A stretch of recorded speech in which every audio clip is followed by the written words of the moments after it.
ನಟ Darshan and gang ನಿಂದ ರೇಣುಕಾಸ್ವಾಮಿ ಕೊಲೆ ಪ್ರಕರಣ ಸಂಬಂಧಪಟ್ಟಂತೆ ದರ್ಶನ್ಗೆ ಸಂಕಷ್ಟ ತಂದೊಡ್ಡುತ್ತಾ ಸೆಕ್ಯೂರಿಟಿ ಸ್ಟೇಟ್ಮೆಂಟ್. ರೇಣುಕಾಸ್ವಾಮಿಯನ್ನ ಕರೆತಂದಿದ್ದು ಯಾರು, ಥಳಿಸಿದ್ದು ಯಾರು? ಶೆಡ್ನಲ್ಲಿ ನಡೆದ ಘಟನೆ ಬಗ್ಗೆ ಮಾಹಿತಿಯನ್ನ ನೀಡಿದ್ದಾರೆ ಸೆಕ್ಯೂರಿಟಿ ಗಾರ್ಡ್. ದರ್ಶನ್ ಕೂಡ ಶೆಡ್ಗೆ ಬಂದಿದ್ದಾಗಿ ಮಾಹಿತಿಯನ್ನ ನೀಡಿದ್ದಾರಂತೆ ವಿಷ್ಣು. ರೇಣುಕಾಸ್ವಾಮಿಯನ್ನ ಕರೆತಂದಾಗ ನಾನೇ ಗೇಟ್ ಅನ್ನ ತೆಗೆದಿದ್ದೆ ಅಂತಲೂ ಕೂಡ ಹೇಳಿದ್ದಾರೆ.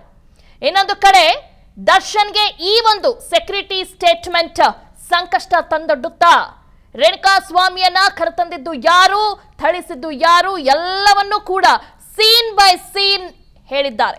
ಶೆಡ್ನಲ್ಲಿ ನಡೆದಂತ ಘಟನೆ ಬಗ್ಗೆ ಮಾಹಿತಿಯನ್ನ ನೀಡಿದ್ದಾರೆ ಸೆಕ್ಯೂರಿಟಿ ಗಾರ್ಡ್. ದರ್ಶನ್ ಕೂಡ ಶೆಡ್ಗೆ ಬಂದಿದ್ದಾಗಿ ಮಾಹಿತಿಯನ್ನ ನೀಡಿದ್ದಾರೆ. ರೇಣುಕಾಸ್ವಾಮಿಯನ್ನ ಕರೆತಂದಾಗ ನಾನೇ ಗೇಟ್ ತೆಗೆದಿದ್ದೆ ಎಂದು ಕೂಡ ಹೇಳಿದ್ದಾರೆ. ಎಲ್ಲೋ ಒಂದ್ ಕಡೆ ಅವರ ಒಂದು ಸ್ಟೇಟ್ಮೆಂಟ್ ದರ್ಶನ್ಗೆ ಎಲ್ಲಾ ರೀತಿಯಾದಂತಹ ಸಂಕಷ್ಟವನ್ನ ತಂದೊಡ್ಡುತ್ತೆ. ಯಾರು, ಎಷ್ಟು ಜನ ಬಂದಿದ್ರು, ಹೇಗ್ ಥಳಿಸಿದ್ರು, ಏನ್ ಮಾಡಿದ್ರು, ಅಲ್ಲಿ ಎಲ್ಲವೂ ಕೂಡ ಸೀನ್ ಬೈ ಸೀನ್ ಹೇಳಿದ್ದಾರೆ ಸೆಕ್ಯೂರಿಟಿ ಗಾರ್ಡ್. ನಾನ್ ಬಂದಿರ್ಲಿಲ್ಲ, ನಾನು ಅಲ್ಲಿ ಇರ್ಲಿಲ್ಲ ಅಂತ ಏನು ದರ್ಶನ್ ಆಗಿರ್ಬೋದು ಅಥವಾ ಉಳಿದವ್ರ ಸ್ಟೇಟ್ಮೆಂಟ್ ಕೊಟ್ಟಿದ್ರು ಕೂಡ scene by scene security guard ಹೇಳಿದ್ದಾರೆ. ಅಲ್ಲಿ ಏನ್ ನಡೀತು, ಎಷ್ಟು ಜನ ಬಂದಿದ್ರು, ಯಾರೆಲ್ಲ ಬಂದಿದ್ರು, ಎಲ್ಲ ಕಂಪ್ಲೀಟ್ ಆಗಿ ಹೇಳಿದ್ದಾರೆ. ರೇಣುಕಾಸ್ವಾಮಿಯನ್ನ ಕರೆತಂದಾಗ ನಾನೇ ಗೇಟ್ ಓಪನ್ ಮಾಡಿದ್ದು ಸ್ವಾಮಿ ಅಂತನೂ ಕೂಡ ಪೊಲೀಸರು ಮುಂದೆ ಸ್ಟೇಟ್ಮೆಂಟ್ ಅನ್ನ ಕೊಟ್ಟಿದ್ದಾರೆ. ಪೊಲೀಸರಿಗೆ ಮಾಹಿತಿಯನ್ನ ನೀಡಿದ್ದಾರೆ ಸೆಕ್ಯೂರಿಟಿ ಗಾರ್ಡ್ ವಿಷ್ಣು. ದರ್ಶನ್ಗೆ ಈ ಒಂದು ಸ್ಟೇಟ್ಮೆಂಟ್ ಎಲ್ಲೋ ಒಂದ್ ಕಡೆ ಸಂಕಷ್ಟ ತಂದೊಡ್ಡುತ್ತೆ. ರೇಣುಕಾಸ್ವಾಮಿಯನ್ನ ಕರೆತಂದಿದ್ದು ಯಾರು, ಹೇಗೆ ಕರ್ಕೊಂಬಂದ್ರು, ಹೇಗೆ ಥಳಿಸಿದ್ರು ಅನ್ನೋದನ್ನು ಕೂಡ ಅಲ್ಲೇ ಇದ್ದಂತ ಸೆಕ್ಯೂರಿಟಿ ಗಾರ್ಡ್ ಮಾಹಿತಿಯನ್ನ ನೀಡಿದ್ದಾರೆ. ಪೊಲೀಸರಿಗೆ ಎಲ್ಲಾ ರೀತಿಯಾದಂತ ಮಾಹಿತಿಯನ್ನ ನೀಡಿದ್ದಾರೆ.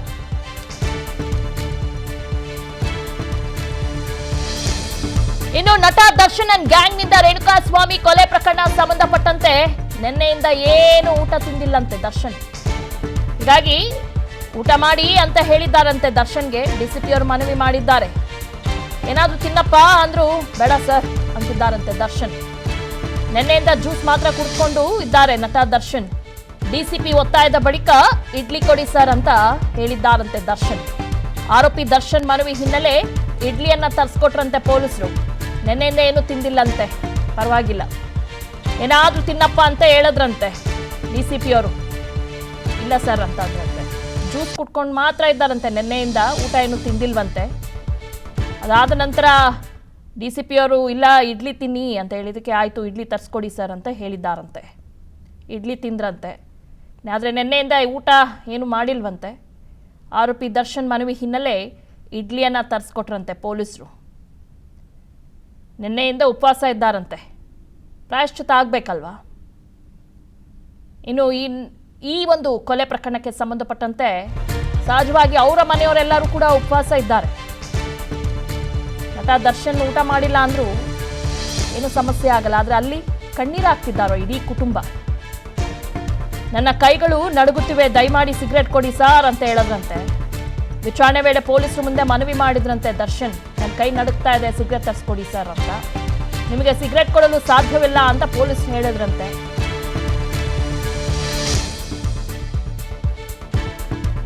ನನ್ನ ಕೈಗಳು ನಡುಗ್ತಾ ಇದೆ, ದಯಮಾಡಿ ಸಿಗರೇಟ್ ಕೊಡಿ ಸರ್ ಅಂತ ಹೇಳಿದ್ರಂತೆ. ಪೊಲೀಸರು ಯಾವ ಪ್ರಶ್ನೆಗಳಿಗೂ ಕೂಡ ಆರೋಪಿ ದರ್ಶನ್ ಉತ್ತರಿಸಿಲ್ಲ. ಸಾಕ್ಷ್ಯವನ್ನ ಮುಂದಿಟ್ಟು ಪ್ರಶ್ನೆ ಮಾಡಿದಾಗ ದರ್ಶನ್ ಸೈಲೆಂಟ್ ಆದ್ರಂತೆ. ಅದಕ್ಕೂ ಮುಂಚೆ ನನ್ನ ಕೈಗಳೆಲ್ಲ ಕೂಡ ನಡುಗ್ತಾ ಇದೆ ಸರ್, ನನಗೆ ಸಿಗರೇಟ್ ಬೇಕು ಅಂತ ನಟ ದರ್ಶನ್ ಕೇಳಿದ್ರಂತೆ ಪೊಲೀಸರು ಮುಂದೆ. ವಿಚಾರಣೆ ವೇಳೆ ಪೊಲೀಸರು ಮುಂದೆ ಮನವಿ ಮಾಡಿದ್ರಂತೆ ದರ್ಶನ್.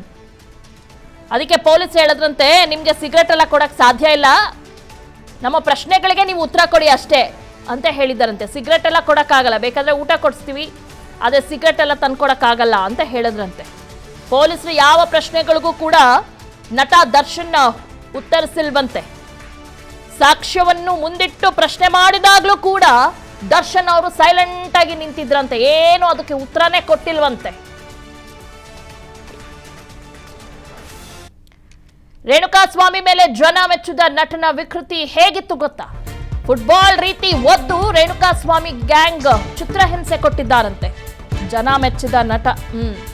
ಈಗ ಯಾವ ರೀತಿ ಆತನ ಮೇಲೆ ಹಲ್ಲೆ ಮಾಡಿದ್ರು, ಯಾವ ರೀತಿ ಆತನಿಗೆ ಚಿತ್ರಹಿಂಸೆ ಕೊಟ್ಟಿದ್ರು ದರ್ಶನ್ ಅಂಡ್ ಗ್ಯಾಂಗ್, ಎಲ್ಲವನ್ನು ಕೂಡ ಈಗ ಪೊಲೀಸ್ ಮುಂದೆ ಕೆಲವರು ಹೇಳಿದ್ದಾರೆ, ಕೆಲವರು ಅದನ್ನು ಒಪ್ಕೊಂಡಿಲ್ಲ.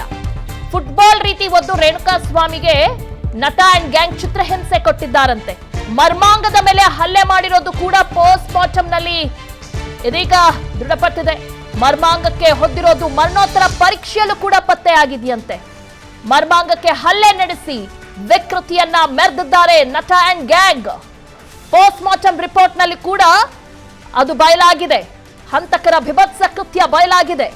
ಮರ್ಮಾಂಗದ ಮೇಲೆ ಹಲ್ಲೆ ಮಾಡಿರೋದು ಕನ್ಫರ್ಮ್ ಆಗಿದೆ. ಪೋಸ್ಟ್ ಮಾರ್ಟಮ್ ನಲ್ಲಿ ದೃಢಪಟ್ಟಿದೆ ಮರ್ಮಾಂಗಕ್ಕೆ ಹೊಡೆದಿರೋದು. ಮರಣೋತ್ತರ ಪರೀಕ್ಷೆಯಲ್ಲೂ ಕೂಡ ಅದು ಪತ್ತೆ ಆಗಿದೆ. ಇನ್ನು ರೇಣುಕಾ ಸ್ವಾಮಿ ಮರ್ಮಾಂಗದ ಭಾಗದಲ್ಲಿ ರಕ್ತಸ್ರಾವ ಕಂಡು ಬಂದಿದೆ. ಹೊಟ್ಟೆ ಭಾಗದಲ್ಲೂ ಕೂಡ ರಕ್ತ ಸೋರಿಕೆಯಾಗಿದೆ. ಮರದ ಪೀಸ್ನಿಂದ ತೀವ್ರ ಹಲ್ಲೆಯನ್ನ ನಡೆಸಿದ್ದಾರೆ. ಹೊಟ್ಟೆಯ ಭಾಗದಲ್ಲಿ ರಕ್ತಸ್ರಾವ ಆಗಿದೆ. ಅಷ್ಟೇ ಅಲ್ಲ, ಕೈಕಾಲುಗಳಲ್ಲೂ ಕೂಡ ಬೆನ್ನಿನಲ್ಲಿ ರಕ್ತ ಮತ್ತು ಎದೆ ಭಾಗದಲ್ಲೂ ಕೂಡ ರಕ್ತ ಬಂದಿದೆ. ತಲೆಗೆ ಬಲವಾಗಿ ಬಿದ್ದಿರುವ ಪೆಟ್ಟು, ಕೈ ಮತ್ತು ಕಾಲುಗಳಲ್ಲೂ ಕೂಡ ರಕ್ತ ಬಂದಿದೆ. ಹಲ್ಲೆಗೆ ಮರದ ಪೀಸ್ ಮತ್ತು ಬೆಲ್ಟ್ ಬಳಕೆ ಮಾಡಿದ್ದಾರೆ ಆರೋಪಿಗಳು. ರೇಣುಕಾ ಸ್ವಾಮಿ ಮೃತದೇಹದ 15 ಕಡೆ ಗಾಯದ ಗುರುತುಗಳು ಪತ್ತೆಯಾಗಿದೆ. ಮುಖ ಮತ್ತು ದೌಡೆನ ನಾಯಿಗಳು ಕಿತ್ತು ತಿಂದಿರೋದು ಪತ್ತೆಯಾಗಿದೆ.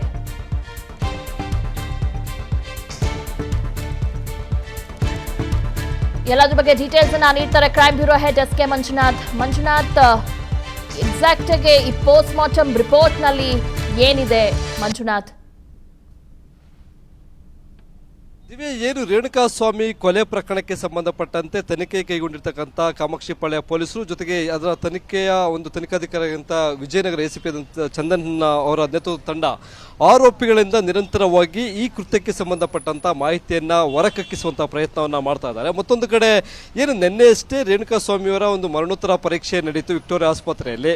ಆ ಮರಣೋತ್ತರ ಪರೀಕ್ಷೆ ಅಧಿಕೃತ ವರದಿ ಇನ್ನು ಪೊಲೀಸರ ಕೈಗೆ ಸಿಕ್ಕಿಲ್ಲ. ಆದರೆ ಆ ವರದಿಯಲ್ಲಿ ಉಲ್ಲೇಖ ಮಾಡಿರ್ತಕ್ಕಂಥ ಅಂಶಗಳು ವಿಸ್ತಾರ ನ್ಯೂಸ್ಗೆ ಎಕ್ಸ್ಕ್ಲೂಸಿವ್ ಆಗಿ ಸಿಕ್ಕಿರ್ತಕ್ಕಂಥದ್ದು. ಇಲ್ಲಿ ಆರೋಪಿಗಳು ಆಗಿರ್ತಕ್ಕಂಥ ದರ್ಶನ್ ಅಂಡ್ ಗ್ಯಾಂಗ್ ಏನಿದೆ, ಅವರು ರೇಣುಕಾ ಸ್ವಾಮಿಯನ್ನ ಕಿಡ್ನಾಪ್ ಮಾಡ್ಕೊಂಡ್ಬಂದು ಆತನ ಮೇಲೆ ನಡೆದಂತ ಬೀಭತ್ಸ ಕೃತ್ಯ ಅಲ್ಲೇ ಏನಿದೆ ಅದಕ್ಕೆ ಸಂಬಂಧಪಟ್ಟಂತ ಕೆಲವೊಂದು ಮಹತ್ವದ ಅಂಶಗಳು ಅಲ್ಲಿ ಬೆಳಕಿಗೆ ಬಂದಿರತಕ್ಕಂಥದ್ದು. ದೇಹದ ಮೇಲೆ 15ಕ್ಕೂ ಹೆಚ್ಚು ಗಂಭೀರವಾದಂಥ ಗಾಯಗಳಾಗಿದ್ದಾವೆ. ಅದರಲ್ಲಿ ಆರೋಪಿಗಳು ಆ ರೇಣುಕಾ ಸ್ವಾಮಿಯ ಮೇಲೆ ಹಲ್ಲೆ ನಡೆದಂಥ ಸಂದರ್ಭದಲ್ಲಿ ಪ್ರಮುಖವಾಗಿ ಟಾರ್ಗೆಟ್ ಮಾಡಿಕೊಂಡು ದೇಹದ ಕೆಲವೊಂದು ಭಾಗಗಳ ಮೇಲೆ ಅಟ್ಯಾಕ್ ಮಾಡಿರ್ತಾರೆ. ಅದರಲ್ಲಿ ಏನು ಆತನನ್ನ ಒಂದು ರೀತಿಯಾಗಿ 2 ಕಾಲನ್ನು ಅಗಲಿಸಿ ಆ ಮರ್ಮಾಂಗದ ಮೇಲೆ ಒಂದು ರೀತಿಯಾಗಿ ಬಲವಾಗಿ ಒದ್ದಿರ್ತಕ್ಕಂಥದ್ದು. ಆ ಪವನ್ ಮತ್ತು ಇತರೆ ಆರೋಪಿಗಳು ಆತನ ಮೇಲೆ ಹಲ್ಲೆಯನ್ನು ನಡೆಸ್ತಾರೆ. ಯಾರು ಚಿತ್ರದುರ್ಗದಿಂದ ಕಿಡ್ನಾಪ್ ಮಾಡಿಕೊಂಡು ಬರ್ತಾರೆ, ರಾಘವೇಂದ್ರ ಜೊತೆಗೆ ನಂದೀಶ್ ಅಂತ ಇತರೆ 4 ಜನ ಆರೋಪಿಗಳು ಮೊದಲಿಗೆ ಶೆಡ್ಗೆ ಅಂದ್ರೆ ಚಿತ್ರದುರ್ಗದಲ್ಲಿ ಬೆಳಗ್ಗೆ 11 ಗಂಟೆ ಸುಮಾರಿಗೆ ರೇಣುಕಾ ಸ್ವಾಮಿಯನ್ನ ಕಿಡ್ನಾಪ್ ಮಾಡ್ತಾರೆ. ನಂತರ 4 ಅವರ್ ಜರ್ನಿ ಚಿತ್ರದುರ್ಗದಿಂದ ಬೆಂಗಳೂರಿಗೆ ಬರೋದು. ಮಧ್ಯಾಹ್ನ 2:30-3 ಗಂಟೆ ಸುಮಾರಿಗೆ ಪಟ್ಟಣಗೆರೆಯಲ್ಲಿ ಇರ್ತಕ್ಕಂಥ ಶೆಡ್ಗೆ ಕರ್ಕೊಂಡು ಹೋಗ್ತಾರೆ. ಅಲ್ಲಿ ಆತನ ಮೇಲೆ ಮೊದಲಿಗೆ 4 ಜನ ಹಲ್ಲೆಯನ್ನ ಮಾಡ್ತಾರೆ. ನಂತರ 7 ಜನ ಹಲ್ಲೆ ಮಾಡ್ತಾರೆ. ಕೊನೆಯದಾಗಿ ದರ್ಶನ್ ಸಹ ಆತನ ಮೇಲೆ ಹಲ್ಲೆ ಮಾಡ್ತಕ್ಕಂಥದ್ದು. ಹಲ್ಲೆ ಮಾಡಿದಂಥ ಬಳಿಕ ಒಂದು ಯಾವುದಾದ್ರೂ ಗೋಡನ್ನಲ್ಲಿ ಅಕ್ಕಿ ಮೂಟೆಯನ್ನು ಅಥವಾ ಬೇರೆ ಯಾವುದಾದ್ರು ಒಂದು ಮೂಟೆಯನ್ನು ಎತ್ತಿ ಬಿಸಾಕದ ಹಾಗೆ ಆತನ ರೇಣುಕಾ ಸ್ವಾಮಿಯ ಕಾಲನ್ನ ಹಿಡಿದುಕೊಂಡು ತಲೆ ಹೋಗಿ ಗೋಡೆಗೆ ಅಪ್ಪಳಿಸುವಂತ ರೀತಿಯಾಗಿ ಈ ಹಂತಕರು ಆತನ ಮೇಲೆ ಹಲ್ಲೆಯನ್ನ ಮಾಡ್ತಕ್ಕಂಥದ್ದು. ಹಲ್ಲೆ ಮಾಡಿದಾಗ ತಲೆಗೆ ಬಿದ್ದಂತ ಗಂಭೀರವಾದಂಥ ಗಾಯದಿಂದಾಗಿ ಆತನ ಮೂಗು ಮತ್ತೆ ಕಿವಿಯಲ್ಲಿ ರಕ್ತಸ್ರಾವ ಉಂಟಾಗುತ್ತೆ. ಜೊತೆಗೆ ಹೊಟ್ಟೆ ಭಾಗದಲ್ಲಿ ಒದ್ದಂತ ಹಿನ್ನೆಲೆ ಹೊಟ್ಟೆ ಭಾಗದ ಒಳಭಾಗದಲ್ಲಿ ರಕ್ತಸ್ರಾವ ಉಂಟಾಗುತ್ತೆ. ಜೊತೆಗೆ ಮರ್ಮಾಂಗದ ಭಾಗದಲ್ಲೂ ಸಹ ತೀವ್ರ ರಕ್ತಸ್ರಾವ ಉಂಟಾಗಿ ಆತ ಮೊದಲು 4 ಜನ ನಡೆಸಿದಂತ ಹಲ್ಲೆ ಸಂದರ್ಭದಲ್ಲಿ ಸುಮಾರು 80% ಅಷ್ಟು ಸಾವನ್ನಪ್ಪಿರ್ತಾನೆ ಅಂತಕ್ಕಂಥ ಮಾಹಿತಿ ವೈದ್ಯಕೀಯ ಮರಣೋತ್ತರ ಪರೀಕ್ಷಾ ಸಂದರ್ಭದಲ್ಲಿ ಬೆಳಕಿಗೆ ಬಂದಿರತಕ್ಕಂಥದ್ದು. ಇನ್ನುಳಿದಂತೆ ಹಲ್ಲೆ ಮಾಡೋದಕ್ಕೆ ಬಳಸಿದಂಥ ವಸ್ತುಗಳು, ಆಯುಧಗಳು ಯಾವುದು ಅನ್ನೋದನ್ನು ಮರದ ಪೀಸು ಜೊತೆಗೆ ಕಬ್ಬಿಣದ ರಾಡು ಜೊತೆಗೆ ಬೆಲ್ಟು ಈ ರೀತಿಯಾದಂಥ ವಸ್ತುಗಳನ್ನು ಬಳಸಿ ಹಲ್ಲೆ ಮಾಡಿದ್ದಾರೆ ಅಂತಕ್ಕಂಥದ್ದು ಮರಣೋತ್ತರ ಪರೀಕ್ಷೆಯ ಒಂದು ವರದಿಯಲ್ಲಿ ಬೆಳಕಿಗೆ ಬಂದಿದೆ. ಅದನ್ನು ಅಧಿಕೃತವಾಗಿ ವೈದ್ಯರು ಒಂದು ದಾಖಲೆ ರೂಪದಲ್ಲಿ ಪೊಲೀಸರಿಗೆ ಸಲ್ಲಿಸಲಿದ್ದಾರೆ.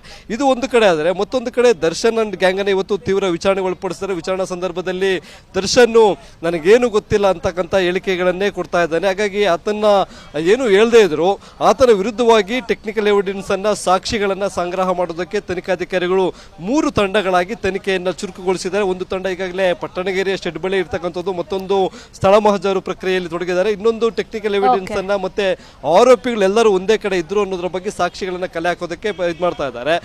ಜೊತೆಗೆ ದರ್ಶನ್ ಯಾವುದೇ ರೀತಿಯಾಗಿ ಅಂದ್ರೆ 2 ದಿನದಿಂದ ಏನು ಪೊಲೀಸ್ ಕಸ್ಟಡಿಯಲ್ಲಿದ್ದಾರೆ, ಯಾವುದೇ ಆಹಾರವನ್ನು ಸೇವನೆ ಮಾಡಿರಲಿಲ್ಲ. ಇವತ್ತು ಬೆಳಗ್ಗೆವರೆಗೂ ಜ್ಯೂಸ್ ಅನ್ನ ಕುಡ್ಕೊಂಡಿದ್ರು. ಪೊಲೀಸ್ DCPಗೆ ಏನಾದ್ರು ತಿನ್ನಪ್ಪ ಅಂತ ಹೇಳಿದಾಗ ನನಗೇನು ಬೇಡ ಅನ್ನೋ ರೀತಿಯಾಗಿ ಒಂದು ಬೇಸರದ ನುಡಿಯನ್ನ ದರ್ಶನ್ ಹೊರಹಾಕಿದ್ರು. ಈಗ ಸದ್ಯ ಆತನೇ ಒಂದು ಇಡ್ಲಿಯನ್ನ ಕೇಳಿದ್ದ, ಇಡ್ಲಿಯನ್ನ ತರಿಸ್ಕೊಟ್ಟಿದ್ದಾರೆ, ಇಡ್ಲಿಯನ್ನ ತಿಂದು ವಿಶ್ರಾಂತಿಯಲ್ಲಿದ್ದಾರೆ. ದಿವ್ಯಾ, ಓಕೆ, ಥ್ಯಾಂಕ್ ಯು ತಮ್ಮೆಲ್ಲ ಡೀಟೇಲ್ಸ್. ಅನುಕ್ಷಣದ ಸುದ್ದಿಗಳಿಗಾಗಿ ವಿಸ್ತಾರ ನ್ಯೂಸ್ ಯೂಟ್ಯೂಬ್ ಚಾನೆಲ್ ಸಬ್ಸ್ಕ್ರೈಬ್ ಮಾಡಿ. ಹೊಸ ಸುದ್ದಿಗಳ ನೋಟಿಫಿಕೇಶನ್ಗಾಗಿ ಬೆಲ್ ಐಕಾನ್ ಕ್ಲಿಕ್ ಮಾಡಿ.